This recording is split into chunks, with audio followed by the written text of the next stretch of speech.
네, 엘리 가문이 제사장과 사사 역할을 하는 지도자로서 많은 시간을 이스라엘을 다스렸던 가문이었습니다.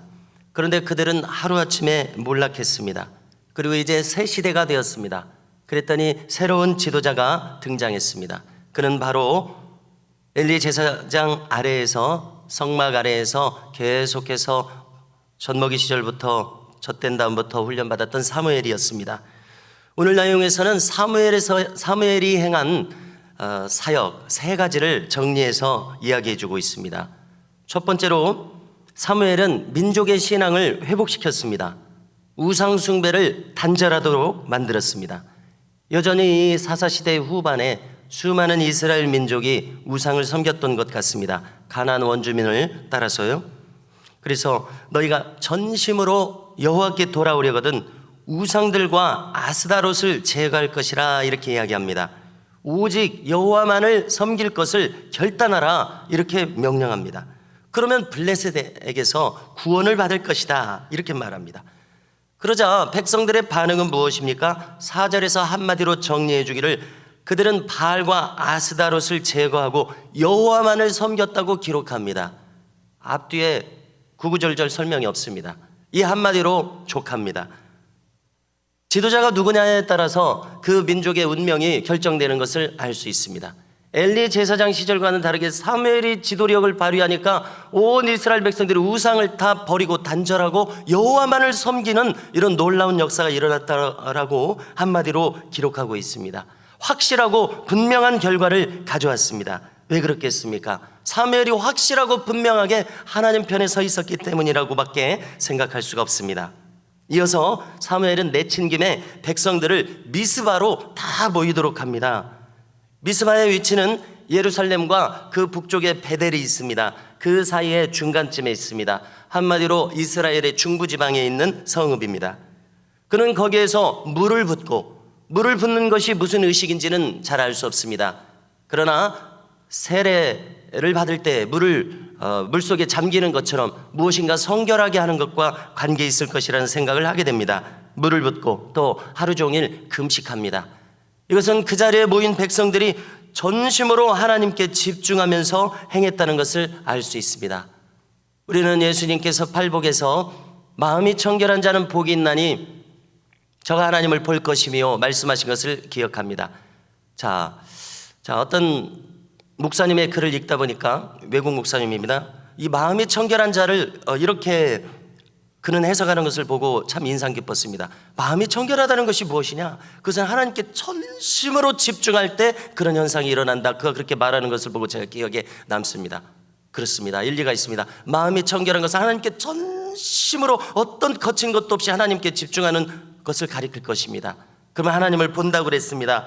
그러니까 이스라엘 백성들이 하루 종일 이렇게 전심으로 하나님만을 바라보게 했습니다. 그리고 뭐라고 말하게 했습니까? 우리가 여호와께 범죄하였나이다. 온 이스라엘 백성들이 하나님께 회개하도록 했습니다. 미스바에서 대각성 성회를 일으켰었던 것입니다. 두 번째로 사무엘이 한 것은, 그는 심지어 그의 이 영적 지도력으로부터 출발을 해서 군사적으로도 블레셋을 완전히 제압하는 그러한 결과까지 이르게 합니다. 영적으로 하나님 앞에 바로 서게 하는데 그치지 않았습니다. 현실에서도 블레셋을 제압하는 그런 결과가 나왔다는 것입니다. 이스라엘 백성들이 미스바에 집결했다는 소식을 들은 블레셋은 즉시 군사를 일으켰습니다. 그런데 그 소식을 듣고 이스라엘 백성들은 두려워 떱니다. 왜 두렵지 않겠습니까? 지금까지 압제를 당하고 있었으니까요. 군사적으로 압도당하고 있었기 때문에 두려울 수밖에 없었을 것입니다. 우리도 마찬가지입니다. 우리도 두려움이 문제입니다. 오늘도 우리는 한 번도 걸어보지 않은 인생을 걸어갑니다. 처음 당하는 일입니다. 이렇게 연령이 높으셔도 처음 당하는 일을 오늘 살아갑니다. 그러니 어찌 두렵지 않겠습니까? 그러면 우리는 어떻게 해야 됩니까? 여러분, 아무리 생각해봐도 방법은 한 가지밖에 없습니다. 믿는 자는 방법이 한 가지밖에 없습니다. 그것은 무엇입니까? 내가 확실히 하나님 편에 서서 하나님을 믿는 믿음을 가지고 하나님만을 의지할 때 우리는 두려움을 이길 수 있음을 믿습니다. 그러므로 관건은 내가 확실히 하나님 안에 서 있는가입니다. 돌이켜보건대 우리가 그동안 인생을 살아올 때, 신앙의 인생을 살아올 때 아무도 믿을 자가 없습니다. 엄마도 내가 의지할 자가 못 됩니다. 아빠도 내가 의지할 자가 못 됩니다. 친구도 내가 의지할 자가 못 됩니다. 오직 하나님만을 의지하겠다는 이런 굳센 믿음을 가지도록 하나님은 우리를 이끄심을 깨닫게 됩니다. 그런데 사무엘은 그러한 믿음을 가졌습니다. 그는 다른 지도자와 달랐습니다. 그는 기도하는 지도자였습니다. 하나님과 교통하는 지도자였습니다. 이스라엘 백성들도 사무엘을 신뢰했습니다. 8절을 보십시오. 뭐라고 합니까?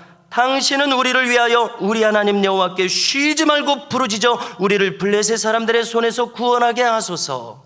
그가 기도하는 자라는 확실한 신뢰가 있기 때문에 이렇게 요청하는 것을 알 수가 있습니다. 마치 떠올릴 수 있는 것은 아말렉과 싸웠을 때 출애굽 백성을 지도했던 모세의 모습을 떠올리게 됩니다. 그들은 어떻게 싸웠습니까? 여호수아가 백성들을 대동하고 가서 아말렉과 싸울 때 모세와 아론과 훌은 산 위에 올라갔습니다. 모세가 손을 들고 기도할 때 아론과 훌이 그의 손을 붙들고 계속해서 기도하도록 할 때에 손이 올라갈 때는 이기고 손이 내려갈 때는 지는 장면을 떠올리게 됩니다. 그가 기도할 때 하나님과 온전히 교통하고 그 도우심을 입었을 때, 출애굽기 17장 이것을 떠올리게 되는데요, 사무엘이 기도하면 이긴다, 백성들의 신뢰를 한 몸에 받고 있습니다. 이때 사무엘은 번제를 드렸습니다. 그는 젖먹이 어린 양을 번제로 드렸다고 기록합니다. 그리고 부르짖어서 기도합니다. 그러니까 하나님이 응답하셨다고 기록합니다. 마치 엘리야가 불을 내려주시도록 부르짖었을 때 바로 응답하셨던 것처럼 말입니다. 10절을 보니까 사무엘이 번제를 드릴 때에 블레셋 사람이 이스라엘과 싸우려고 가까이 오매 그날에 어떻게 했는지 함께 주목하겠습니다. 여호와께서 블레셋 사람에게 큰 우레를 발하여 그들을 어지럽게 하시니 그들이 이스라엘 앞에 패한지라. 할렐루야. 이스라엘 백성들의 힘만으로는 이길 수 없었습니다. 여기 큰 우레를 발해서 자중질환에 빠지게 하는 하나님의 역사하심과 도우심이 있었으므로 이스라엘이 이기게 되는 놀라운 결과를 우리는 보게 됩니다. 참으로 상상할 수 없는 하나님의 도우시는 역사가 있었습니다. 우리가 며칠 전에 출애굽기 23장의 말씀을 거론한 적이 있습니다. 너희들이 가나안 땅으로 장차 들어가면 내가 너희를 도우리라. 왕벌을 보내서 그들을 내 앞에서 쫓아내리라. 모세에게 약속하셨던 말씀이 오늘날 사무엘에게서 실현되는 것을 알 수 있습니다. 그 결과 뭐라고 기록합니까? 사무엘이 있는 한 다시는 그들이 쳐들어오지 못하는 역사가 있었습니다. 할렐루야. 그러므로 바라기는 우리도 사무엘처럼 나도 이 자리에 계신 모든 분들께서도 하나님 안에 견고히 서 있다면 다시는 악한 자가 우리를 범하지 못하는 강력한 하나님의 역사심 속에 우리가 들어가게 됨을 깨닫게 됩니다. 이와 같은 은혜가 우리에게도 임하기를 간절히 소망합니다. 이때 사무엘이 돌을 취해서 미스바와 센 사이에 세웠다고 말합니다. 그리고 그곳을 에벤에셀이라 부릅니다. 에셀은 돕는다는 뜻입니다. 여기까지 우리를 도우셨다라는 뜻입니다. 에벤에셀. 그래서 우리는 한 사람의 지도자, 하나님 앞에 바로 선 지도자가 있느냐 없느냐가 이처럼 중요하다는 것을 깨닫게 됩니다. 지도자 한 사람이 바로 서니까 신앙이 바로 섭니다. 온 민족의 신앙이 바로 섭니다. 우상이 전부 타파됩니다. 심지어 전쟁까지도 이기는 현실의 결과가 났습니다. 갑자기 돕는 역사를 주십니다. 천군 천사를 보내사 하나님께서 도우시는 역사가 있는 것을 우리가 확인합니다. 세 번째로 법궤가 출발했었던 에그론에서 저 블레셋 지경 깊숙이 가드까지 국토를 회복했다고 기록합니다. 또 아모리 족속들과는 평화조약을 맺었다고 기록합니다. 또 해마다 베델과 길갈, 미스바, 라마를 순회하면서 이스라엘을 다스렸다고 말합니다. 한마디로 여호와께 제단을 쌓았다고 말합니다. 그러므로 우리는 알 수 있습니다. 이 한마디 속에서 사무엘은 철저한 예배자라는 것을 떠올릴 수 있습니다. 그는 깊은 기도의 사람, 하나님과 교통하는 기도의 사람이었습니다. 그 결과가 현실에서 확실한 승리로 드러났습니다. 성도 여러분, 이처럼 영적 지도자 한 사람이 바로 서는 것이 중요합니다. 그러므로 목회자를 위해서 기도해 주십시오. 그 다음에 나 자신이 나의 가정에서 영적 지도자로 든든히 설 수 있기를 구하십시오. 우리 교회 안에서 내가 한 사람의 다른 믿음의 후진들이 바라보는 지도자의 힘을 자각하고 나 한 사람이 바로 서는 것이 중요한 것을 우리는 깨달아야 될 줄로 믿습니다. 그렇습니다. 오늘 말씀을 보니까 지도자 한 사람이 바로 서니까 온 이스라엘의 모든 문제가 해결되고 있습니다. 모든 문제가 바로잡혔습니다.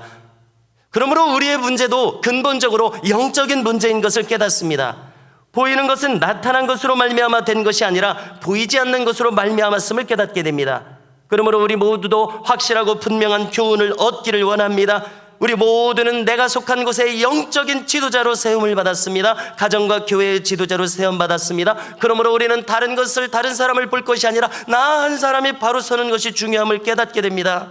그러므로 바라기는 오늘도 우리가 주 앞으로 기도함으로 나아갈 때 나 한 사람 바로 서게 하옵소서, 나 한 사람 주님 앞에 바로 돌이키게 하옵소서, 이렇게 구하는 역사가 있기를 간절히 소망합니다.